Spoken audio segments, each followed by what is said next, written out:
Hey everybody, it's Scott Ruick, and today I want to talk about testing strategies. I get a lot of emails and requests from people that want to understand how I went about testing creative landing pages, that type of thing, and they want a better understanding of what the strategy was towards trying to introduce new winners into the mix and see if they can constantly improve their media buys. So we're going to talk about testing a bit and go into some finer detail. So first off, when I did large scale media buying. We always allocated between 10 and 20% of my available inventory to test and see if we could find what I called new winners. And we'll talk about what I mean by inventory and new winners a little bit more. But really, you need to be taking some of your existing media buys and always be testing. I mean, really, the death nail for media buyers is when you allow campaigns to get stale and not basically have a mantra of introducing new winners into the mix.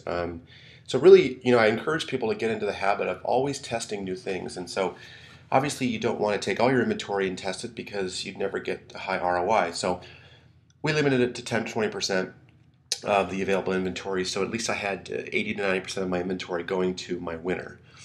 So really what I mean by inventory is creative plus landing page combination. So inventory to me is, two things. It's your ability to put new creative out there. So you want to be able to put creative out there that elicits high click-through, that elicits consumer interest, and then drive them to landing pages which convert. Now, obviously, there's any number of combinations you can apply. You can get creative that elicits huge click through, but may not have good pull on the landing page, and so you're going to have some value, some result of that. Similarly, you might have creative that's very to the point but very boring and drive people to a landing page that converts high. So, inventory to me is really your ability to put these two things together creatively in the hope that you can elicit high lifetime value. Now, look, the goal of testing is simple.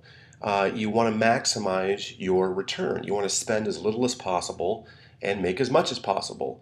If you're an affiliate marketer, you want to, your lifetime value is really fixed because you're getting a fixed fee, but you really want to maximize that. If you're a product owner, you want to maximize your lifetime value by looking at the right set of combinations and permutations of inventory that creates the highest ROI possible.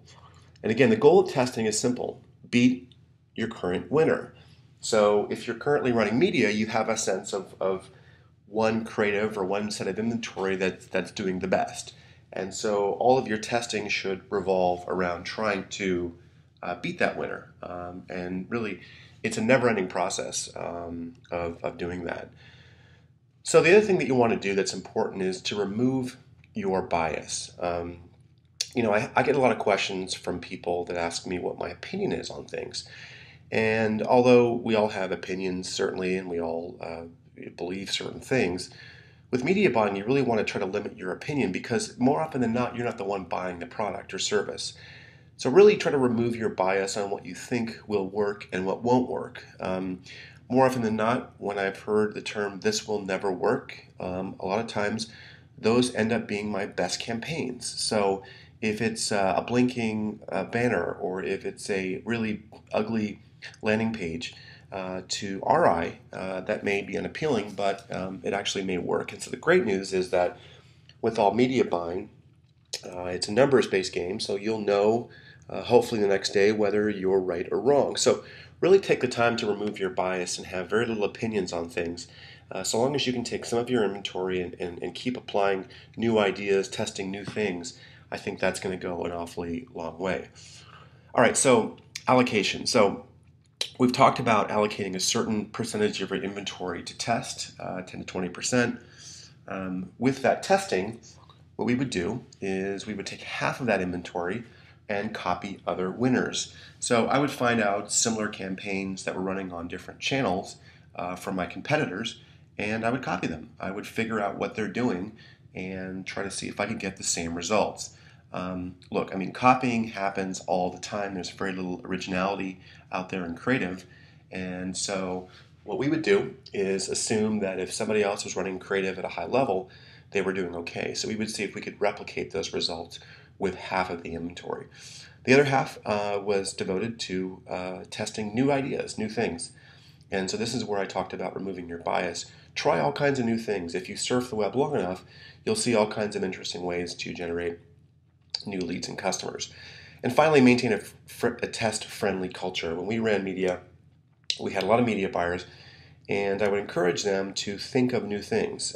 Go down to the local bookstore, pick up magazines that had really provocative, copy, and let's test that. So let's really maintain a test-friendly culture by encouraging people to try, new things. The great news is it's as little as 5% of your inventory would go to these tests. So even if you massively fail, hopefully 90% of your inventory is still going to your winner and you're making money.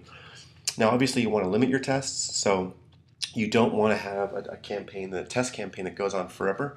And so you can limit it three ways: either by time, you can say, look, I'm going to test all my test campaigns for 24 hours. You can do it by impression count. When a test campaign gets to a certain impression count, say, I don't know, 1,000,000 impressions, we're going to evaluate and see if it has a potential to be a winner. Or dollar amount. You could limit it by saying that you will spend no more than $100 on a certain test campaign. So either one of these works. I think everyone has a different philosophy on this. So pick one, and it might change over time, but usually have something that allows you to limit your tests to make sure that you can remove the ones that don't work and keep the ones that show some promise. Again, your test should do one thing and one thing only: beat the current winner. So that's the only purpose of testing, is to figure out how you can constantly improve your media buys. And I think that if you do this, you ensure that you stay relevant and your campaigns make money. Stop doing this, and I think you get run over fairly quickly. So at higher levels, there was testing strategies that we employed at companies I've built involve using an ad server like Zito. Many ad servers out there. Zito isn't the only one, but ad servers is a great way to auto-optimize based on certain criteria. We did it by click-through rate. We had back-end systems that allowed us to look at lifetime value of customers, and we could track those users based on what channel they came through. So if it was an ad network, the creative they clicked on, and ultimately follow them to see what their lifetime value was, and then apply that back to the creative that elicited that response. Then finally, there's a human element, because all this stuff is a lot of work, and what you need to do is be able to tweak things manually. So whether it's tweaking and weighting creative differently on the ad server, or being able to optimize landing pages based on what you see. So there's really three ways to do it. I mean, we had kind of a combination at high volume, and each person will be different, but these are three ways that we use to scale the media. Anyway, I hope that was helpful. Again, I get a lot of questions about testing, so I figured I'd make a video to help everyone understand the kind of things that we were doing when we were spending, 200 grand a day buying media. For this and other, great, hopefully great topics, come visit me at MediaMentors.com, and thanks again for listening.